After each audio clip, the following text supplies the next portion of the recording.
Trainspotting 2. It's basically set 20 years after Trainspotting 1, and it's just maybe a bit over 20 years, as in the film it's set 20 years, but if you think about it, the date that it's come out, it's more 21 years, so got that a bit wrong, but I'm not going to hold it against it. Basically, the full cast comes back, so you've got Ewan McGregor, Robert Carlyle, Ewan Bremner, and also Johnny Lee Miller. They've come back to reprise their roles as the gang from Trainspotting. Overall, the film I think was really good. Brilliant acting across the board for everyone. Robert Carlyle, you've kicked ass yet again. You've really done well. Ewan McGregor, it's glad to see you back on screen again, mate. It really is. I'm happy to see you back on screen, to be quite honest. I don't think I've watched a film with you in it for a very long time. That's nothing to hold against you or anything like that, but it's just basically I've not seen any other films myself. Might be something I might look into, but no. But yeah, good to see you back in the films again. Everyone did a brilliant job in this film, and also we've had some new, not just reprisals, but we've also had some new faces come to the screen. One that stood out for me personally was the actress that played Veronica in the film. Now she's a brilliant actress altogether. She really did make a place in this film. She wasn't a secondary character that would be there for a while and then go. She's not one of them that I'd have like 5 seconds of screen time and then just leave. You know what I mean? For like the rest of the film, she was one of these that actually stayed there throughout the film and actually made it. She put her foot in the door big time with this one, and she did make a very good stance. Overall, the film was good, and it also does a really good job on setting the scene of where they are currently.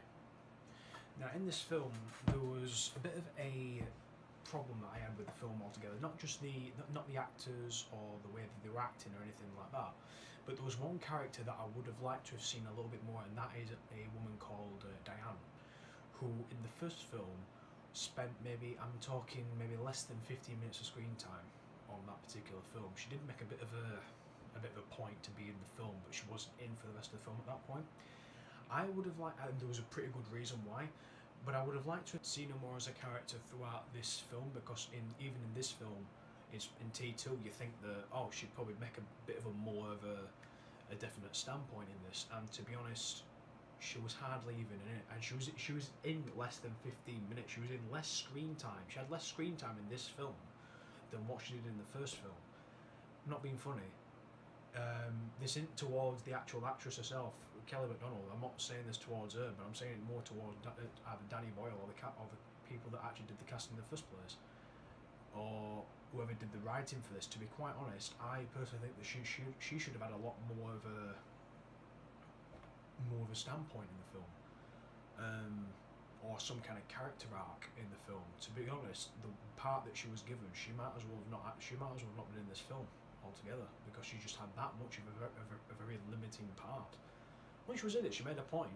When she was in it, she made quite a big point, but the rest of it, you hardly see her, and that was kind of a bit of a downer for me personally. But yeah, basically, in this film, if you're coming into this film thinking that there's going to be a load of the big heroine scenes as what you got in the first Trainspotting, you're not gonna.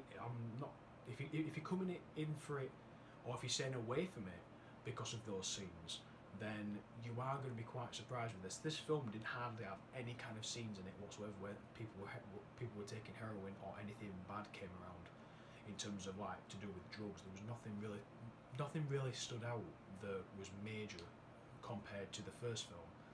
You might only get one scene. I think from what I can recall, I think there was maybe one scene in this where there was a heroin scene in it. I'm not going to say what it was, but basically there was only one scene that I can probably remember of, and it was the one that stood out in my mind as a proper heroin scene.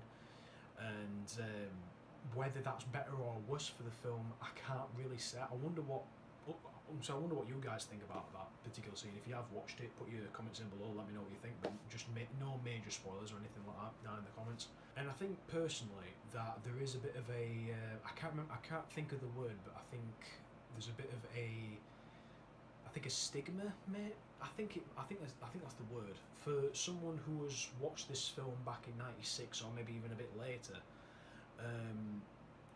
probably might think to yourself that this is a bit of a film that revives the old film from 1996, and you think a lot of people would think that, especially if you'd watched it back in 1996. But see, I didn't. I didn't watch this until maybe 3 days ago, and I watched it in cinemas the day after I watched the first Trainspotting film. And to be honest, I'm kind of glad that I did that, but I feel like I kind of missed out on the nostalgia. You know what I mean? You know what I mean? It's the bit of nostalgia factor into it. I didn't really get that with this film because I'd only watched it the night before, and it felt like I was watching like an episode 2 of a series. And to be honest, I liked it personally. I liked the whole film, especially the first one. Second, loved it. Would I like to see a third one? I don't really see how they could do a third one. I don't really see how they could really do it because it's set 20 years later. They can't. If they go about doing one that's set 6 months later, then what's the point? It's just going to be probably the same kind of thing. But I think this is the last one altogether to call it quits after this. If they ever do a third one, it'd be funny because bloody hell, if they did a third one, it'd be something like 40 years later. They'd all be like 60-year-old, maybe 80-year-old. You know what I mean? Ewan McGregor, 80-year-old, bloody hell, fire. But no, I think overall the film was good. What rating would I give it? Basically, I'd give it an 8.5 out of 10. Straight out with that. Same with the first film. To be honest, I kind of give Trainspotting 2 the same rating as Trainspotting 1. Both of them are good. They are really good. But in terms of like the best films out there, not really. Trainspotting 1 in my eyes is a bit of a cult classic, so I think the second one being a sequel to that, it might turn some heads in a way in terms of like the story and how they've gone about doing it and things like that. It might turn into a cult classic, but we don't know. We might have to see what happens with that. But yeah, good film. Definitely would watch it again. And I don't think I'd get it on Blu-ray. I'd get it on DVD more than all. So basically, let me know what you think in the comments section down below. Leave a like on this video if you did like it, and also if you want to keep watching more videos like this, hit that subscribe button. Let me know what you like, and let me know what you want to see more in these videos. Now, I am trying something different with this film. I'm trying to do different bits of cuts because you might have seen in some of my previous videos that I am getting a bit of syncing issues with the videos that I'm currently doing. Something to do with the audio coming first before the actual video, so it's just syncing issues, and I'm going to try something a little bit different and see how that works. But up to now, we're going to see how that goes. So yeah, if you do like this video, you know what to do, and yeah, we'll see you all whenever. Hopefully we might be getting some different videos out soon, so I'll see you next time. Cheers.